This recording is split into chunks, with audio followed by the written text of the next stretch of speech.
Hey everybody, Houston here. My auntie, Miss Jacqueline Smith. How you doing? I am doing great. Awesome. Now, for some time she's been wanting a man, and I don't know why of all people she turned to wrestling. But hey, if there's anybody out there who's looking for somebody, she's available. Yes, I am. I'm single and I want to mingle. Oh. And the reason why I'm looking for someone in the wrestling arena, because just so happened I was flipping through the channels on a Friday night, and I saw all these good-looking men. Wow. I didn't know if they were bodybuilders, football players, but come to find out, they were wrestlers. And I'm like, wow. I used to go to watch the wrestling shows at the Sportatorium here in Dallas, Texas. Yes, man. Man, see the Sportatorium, one of the most legendary people of all the people in the wrestling business. For some reason, Texas, they love, for all people, the Von Erichs. Yes, the Von Erichs. I don't know why they're just obsessed by the Von Erichs. I know they're great and everything, but there's other people from Texas, but they love the Von Erichs. That's because the Von Erichs put us on the map. Yeah. A lot of wrestlers, we didn't know where they came from, but the Von Erichs, they were homeboys. They were from here. And if I tell you, they were a family of guys. They were friendly. They were open-hearted. They were no snobs or anything like that. They were just good, home-down people. So that's why every time anyone say anything to me about wrestling, it always brings me back to the Von Erichs and their personalities and their upcoming and the way they were brought up and the way they treat people. Yes, sir. That's important, man. Because a lot of people, especially most athletes, when they get to the place where they made it, if you will, they've got where they came from. Exactly. You know? And they never did. Yeah. I mean, humble, very humble, good, down-home Christian people. Oh, yeah. And that's one thing that we loved about the Von Erichs. And not only that, they were very supportive. They supported the communities. They were always volunteering. They were always giving back. And that's a big deal. And we never hear about any other wrestlers and not too many athletes giving back the way they did. Yes, sir. By the way, ladies and gentlemen, I want to let you know, for all my folks in the UK, we're having a pay-per-view called Clash at the Castle in Cardiff, Wales. You get your ticket at ticketmaster.co.uk. Oh, yeah, ticketmaster.co.uk. Clash at the Castle, Cardiff, Wales. You guys get it live. We'll get it in the afternoon, September 3rd.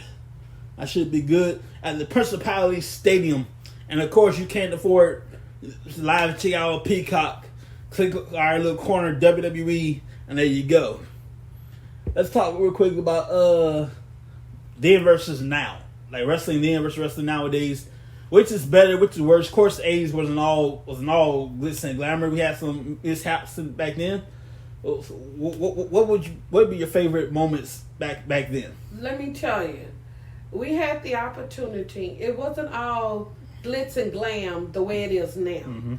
These guys, they come in now, they're all pretty, dressed up, costumes, glitter, glam, and all of that makeup. No, real wrestling, they came in hard, rough, tough.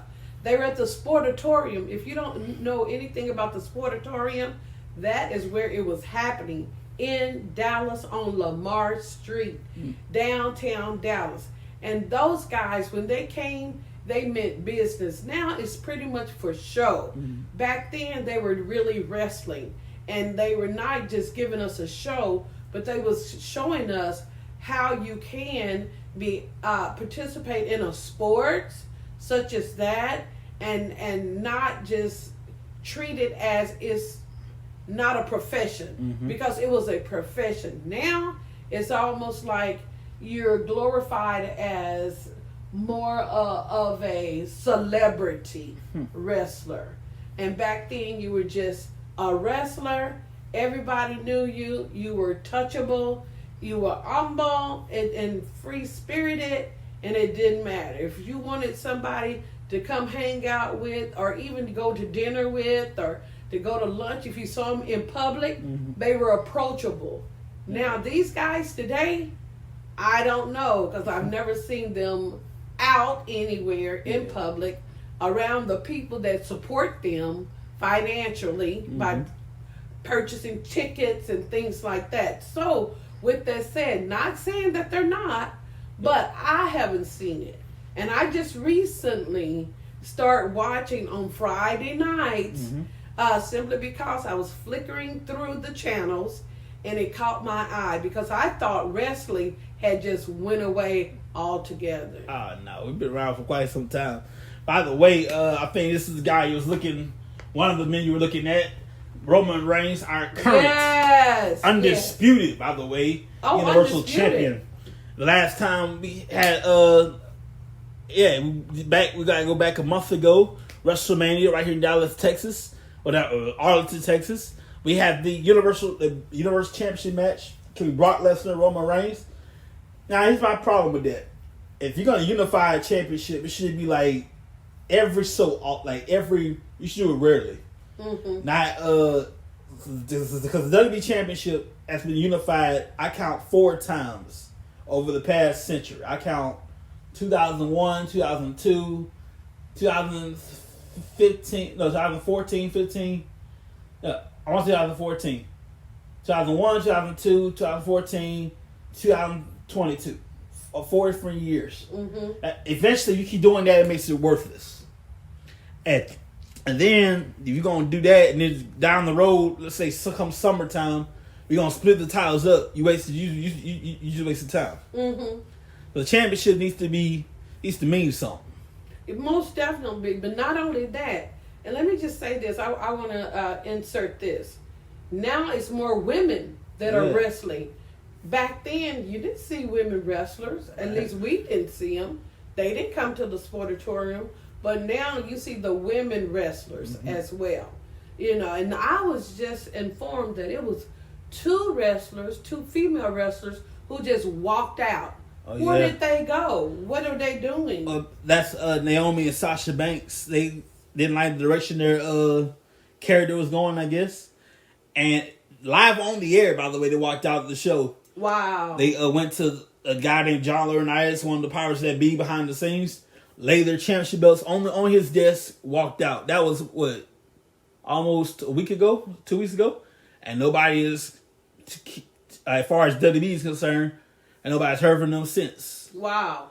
So they just walk out, disappear, and didn't care about the people that purchased tickets to come see them that night on the show. So, due to that, they've been indefinitely suspended, and we're going to have a tournament to crown new women's tag team champions down the road. Cool beans. Yeah.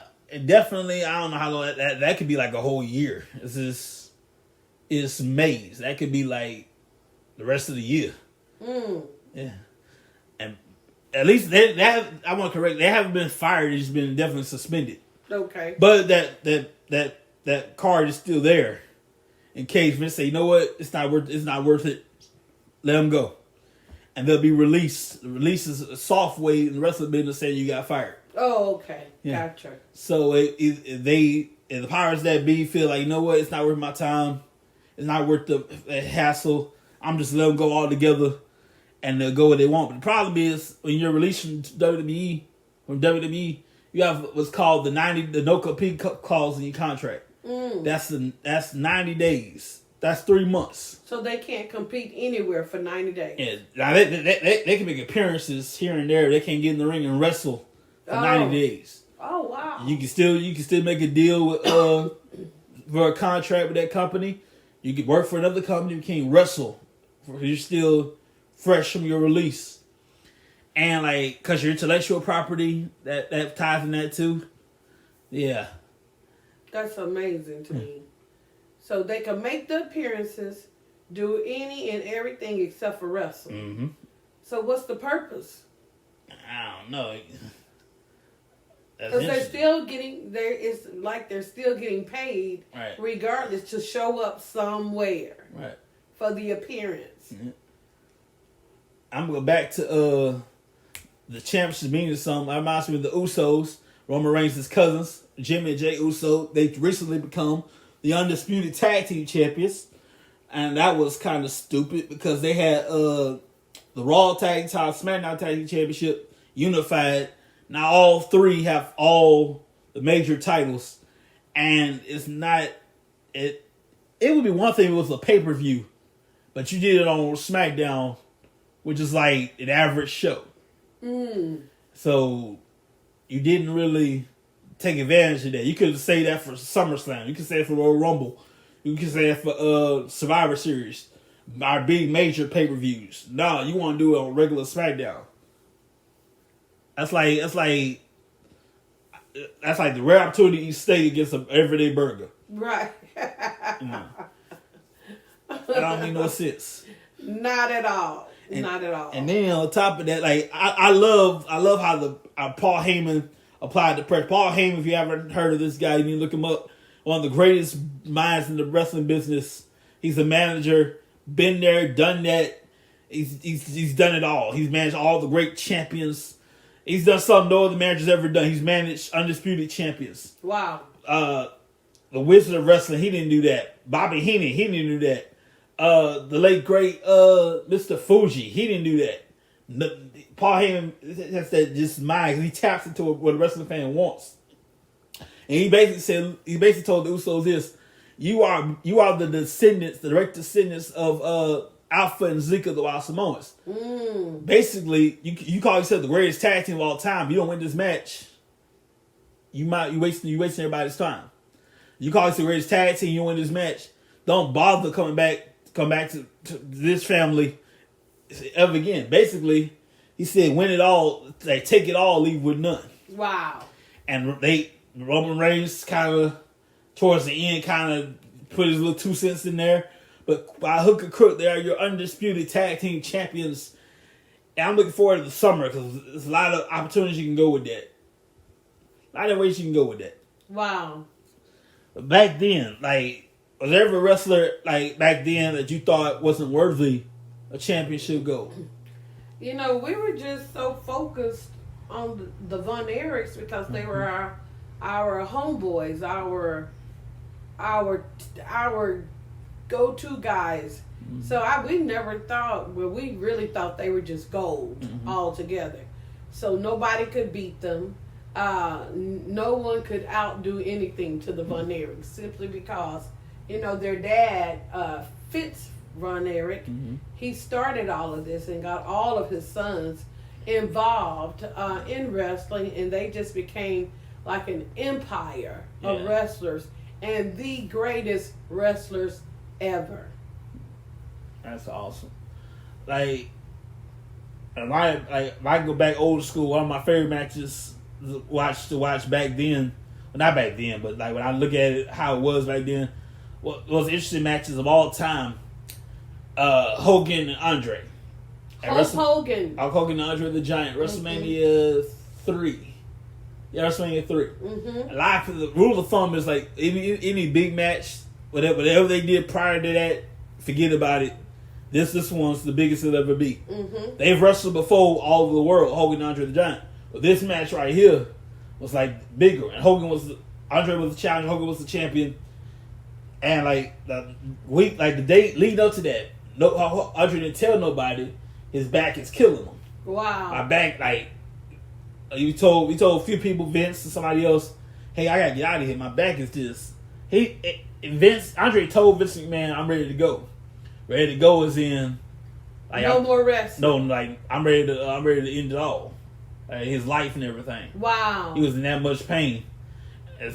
I used to have the outlook. It'd be nice being that size. At the time, there's no lot of stuff for you. Right. You're a big guy. You can't just get on a plane and go anywhere. You got special travel. You got special this, special that. That's true. Yeah. Yeah. So Andre getting ready to go into WrestleMania. The date of his back is killing him. The date of. Didn't tell nobody. And so he's like, look, Vince laid out the plan. You're going to do this, you're going to do that, you're going to do this and that. Hogan wins. But nobody knew his back was hurting him all that day. Leading up to the hours and the minutes before they went out there. in the end, Hogan won when he body slammed Andre the Giant, only because Andre let him do it, and that was like passing the torch from Andre. Andre was the top dog at the time. Okay. From Andre to Hogan, and of course Hogan would dominate all the '80s. Wow. You have Hogan. You have restaurants. You have cartoon show. You have all this stuff coming out. Hogan be like the face of it. Right. And then we reached the '90s. Hogan was like, okay. In the '80s, it was cool. Red and yellow, awesome. But then we get to the '90s. I'm getting tired of this. You got anything else? And the wrestling business, what have you done for me lately? But we appreciate you 30 years ago. What have you done for me lately? So he got to switch it up. Mm-hmm. And Eric Bischoff of WCW had the brilliant idea. Let's turn to a heel, a bad guy. That takes a lot of the balls. So it's Smash at the Beach, 1996. I want to say. Look it up here. Let's see. Yeah, Bash at the Beach. I want to say 96. Yeah, there we go. Okay, Bash at the Beach 96. So the main event. I gotta take it back. Scott Hall, Kevin Nash, their contract expired from then WWF. Okay. They go to WCW, but they're not. They use it as like invading thing. Okay. And it's like, yeah, y'all been feuding us for years. We here, what you gonna do about it? And so we got a third guy coming, and we're gonna just dominate this thing. And everybody's like, okay, we need 3 guys to go against them. So they pick Sting, Randy Savage, and what was the third guy? I can't remember the man's name. What's his name? Trying to remember his name. I gotta look it up here. See, Lex Luger, Sting, Savage, Lex Luger. So they come in, and it's the night of the pay-per-view. Nobody knows who the third guy is. Everybody's speculating. It's rumors running by and everything else. This is mid-90s. Mm-hmm. The internet probably wasn't. I guess it was the internet. I don't know. Yeah. But no, there was no dirt sheets. There was no spoilers. None of that. You find out when you find out. Wow. So the match comes. We go. All right, fine. 3-on-2 now. It was Hogan, Nash. I'm sorry. I gave that away. It was Scott Hall and Kevin Nash against Sting, Lex Luger, Randy Savage. So they're wrestling. Towards the end of the match, Lex Luger gets knocked out. He goes to the back. Now it's 2-on-2. Okay, we got it. All of a sudden, like Savage and Sting, they're losing. Hook comes out to the ring. Hulk Hogan with the red and yellow on. Everybody's like, "Oh, it's all good. Hogan's here. It's all good." Hogan goes in the ring, pushes the referee aside, leg drops his best friend Randy Savage. Wow! Everybody in the building is like, "What in the hell is that?" Everybody's like, all the kids are crying, all the adults are booing, trash thrown in the ring, and he high fives Scott Hall, high fives Kevin Nash. He's the third guy. Wow! Brilliant. And that's the birth of what we call in the 90s the New World Order, the NWO. They dominated the 90s, in my opinion. And it's hard. That took a lot because that was right on everything. Right. It turned Hulk Hogan, beloved good guy, into a bad guy. Now let's go back to Hulk Hogan. Mm-hmm. How did he start getting into the acting business? Well, I don't know. When his WWF contract expired, he did a few movies here and there. I don't think I know, but let me look it up here. I don't think I saw any Hulk Hogan movie, but he did a little acting here and there. Let's see, Hulk Hogan movie. Let's see what we got here. He did. Oh wow, he's a Muppets in Space. Interesting. He's in the Ultimate Weapon. He was in different stuff like that. Santa with Muscles. This is 96. The Ultimate Weapon 98. Rocky 3. I don't really know, but the contract. He tried. I'm trying wrestling style for a while, the acting style for a while. I was like, they were okay, but Jesus, you need to stick with your bread and butter. Right. Yeah, so like that's like John Cena trying to cook. Right. You need to stick with your bread and butter. Your bread and butter, rest of stick with your bread and butter. Right.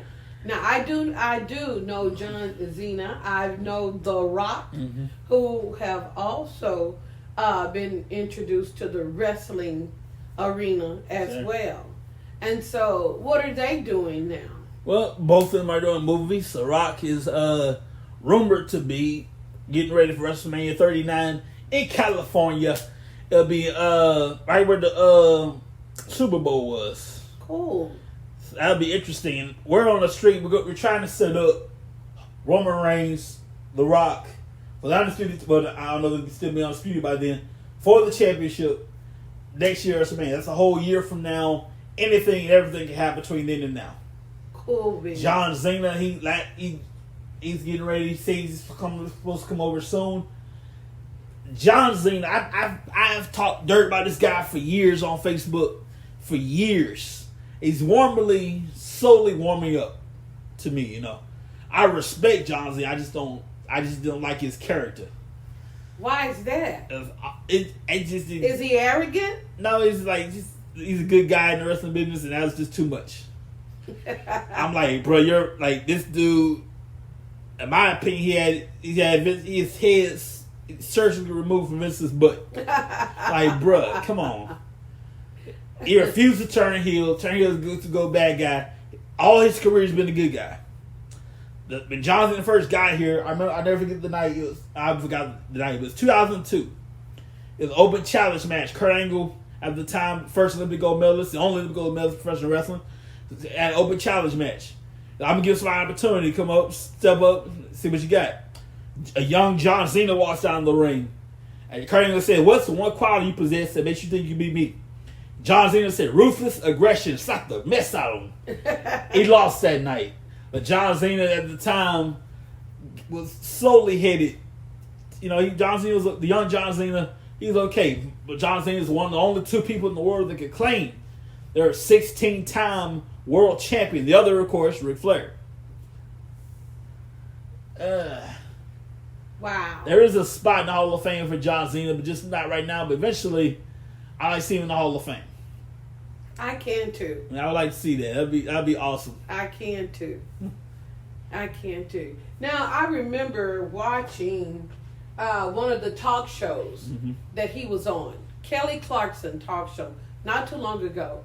And there was a young lady from Africa who wrote a song about John Cena. Have you heard that song? I haven't. It's really catchy and it's really cute. I thought it was really, really neat.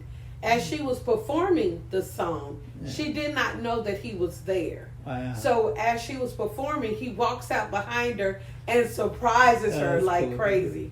I like a wrestler that has that type of tenacity, that's personable, and that love his fans. Yeah.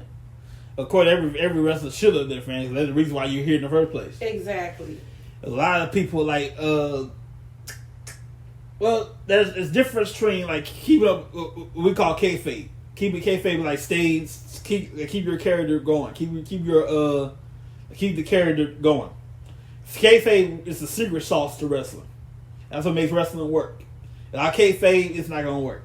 It's not gonna be believable. It's gonna suck. Then there's keeping the kayfabe, and then there's being just rude. Right. You know. Right. Keeping the kayfabe. That was a guy, Bill Murray, I believe. I think that's his name, Bill Murray. He had let's see. I think that's the guy's name. Yeah, Bill Murray. I want to say Bill Murray. Yeah, no. Bill Murray. I don't know. He has a show at HBO.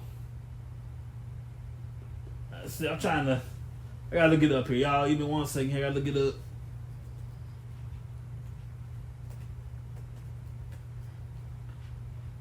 So what was he all about?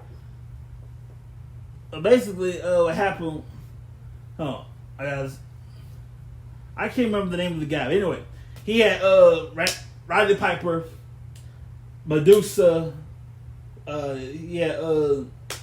I just said his name earlier, the manager, Bobby Heenan and Sting on the show. And they said something, he got to the point, he said something about, let us, you talk about wrestlers like, okay, we know what it is, but let me on the joke. Mm-hmm. And that's when Roddy Piper got pissed. Like, look here, you could say any other word but the word joke. Like, because people think have their perceived notion about wrestling anyway. Mm-hmm. But people don't understand the difference. Like, it's just like every other television show you watch. It's like you could have said, "What's the secret? What's the secret?" Something like that. Mm-hmm. He said, "Look, it's not what we do for this for a living. It's not a joke. People have died. People have died in this business." Mm-hmm. I remember. I say back on say '99, not too long ago, the anniversary of Owen Hart. Owen Hart was to go have a entrance from the ceiling to the ring, rafters to the ring, mm-hmm. and the thing snapped. It was a fishing wire, and the thing snapped. Wow! And he hit his head on the ring post and he died. But not died, but he died in the hospital. But it was just horrible. Right. And Mrs. Martha Hart, like to this day, she has beef with WWE. Man, she should have stopped the show. I agree with that. But Mr. Man, the kind of guy that he is, we don't stop for nothing. So you won't be mad at somebody, be mad at Vince Russo. That's the guy who came up with the idea. He just used a fishing rod and lower him down from the rafters. That was not very smart. Right. But Owen Hart basically died in this business. Rey Mysterio did the move called the 619. He's doing it for years. He goes in Mexico. He's wrestling in Mexico on 2015, and he hits the move. A guy gets knocked out, but he's not moving. He died. Wow. It was an accident, of course, but he's not. Rey been doing this for all his. Rey Mysterio been wrestling all his life since age 15. All his life, doing this move for quite some time. And the one time he hits it, this dude dies. Mm. This business it's not a joke. People put their life on the line, their time, their life. People missing birthdays, anniversaries, weddings, all this stuff. They didn't for a couple of hours, and when they do it, they putting their safety and their life on the line. And it's all they're saying is feel how you feel about wrestling, but respect it. Right. Like right. If you had a job that was pretty had a history of I'm trying to say, if your job has a history of the way it looks, mm-hmm. you would feel some kind of way. Your people criticize you about your job, right? Like, oh, he don't really do that. It's blah blah blah. Right. Oh, it's fake. Blah blah blah. You feel offended too.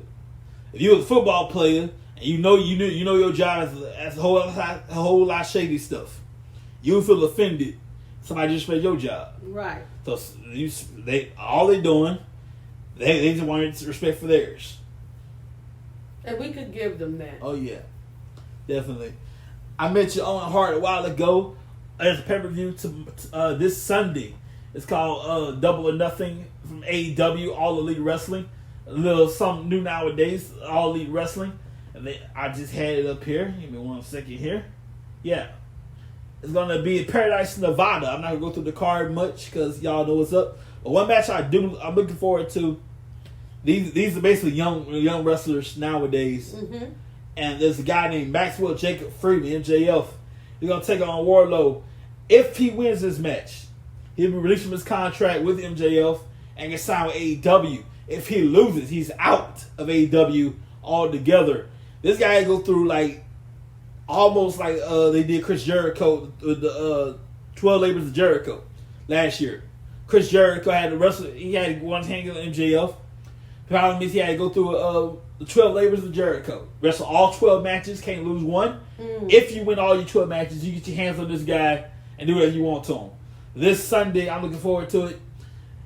But basically, these young athletes nowadays, how do you feel about them?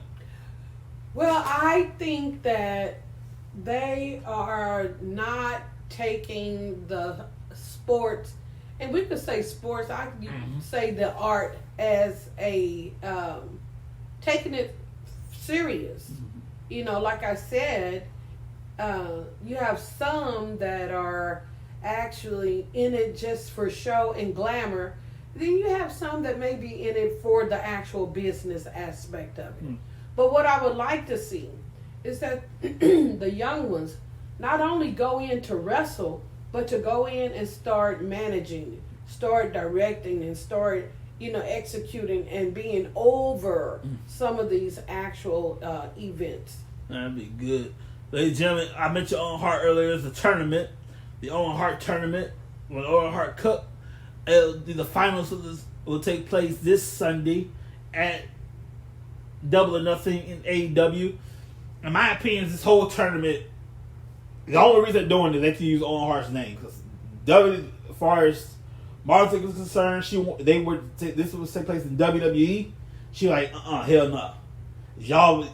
Martha basically goes like, y'all reached my husband's dead.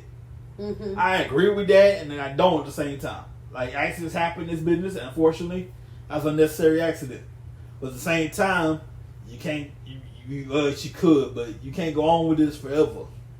So Martha Hart, I'm not gonna let a company that killed my husband honor him. So AEW, they're doing it, and the problem with them is they can't really do it because they don't know much about him. Right.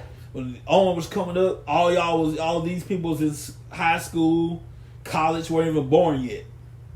So all they can't even show they can't even show video footage of his career. Mm-hmm. All they can show a picture. The winner of the tournament get the Owen Hart Cup. That's all you get, a cup. You don't get a championship opportunity down the road. You don't get extra bonus. All you get is a trophy of a guy that you barely know. Right. So, my opinion, this whole tournament almost slap in the face to WWE. But I will say this, like, in my opinion, because I'm kind of biased, because I'm a WWE guy, pretty much forever. So I will say this, that WWE would have done it better. I'll tell you, I'm gonna go back to the Attitude Era here. When we got to 96, we started a war between WCW World Championship Wrestling. So you had Ted Turner over there, Vince McMahon over here, and the whole thing in the middle, ratings. Basically, who can draw the most ratings? And of course, I'm Team WWE all the way. But my favorite moment, it was 1998, and Eric Bischoff would have his announcers spoil the events from Raw and SmackDown from Raw that night, and Raw used to be taped at the time. It's like Mick Foley's gonna win the WWF Championship. That was so stupid. That night, people switched from Nitro to Raw to watch that match. That was really stupid. Did they get what they were looking for? Yeah. They lost their ratings. Our ratings went up. I can't remember the number. But like that night, this is already taped. This is like 1998. I can't remember the night. This is 98. So that's like Mick Foley's going to win the World Championship. That's going to be busting seats. That was so stupid. That night they lost ratings. That night.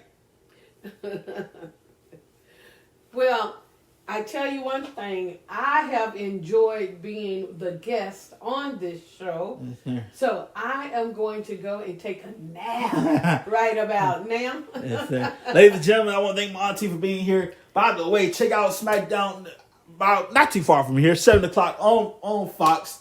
We're brought to you by Wrestling Trends, brought to you by Back Deliveries and More LLC. And put the D in delivery formation. 172-2587. Thank you so much for joining us. We'll see you next time, people.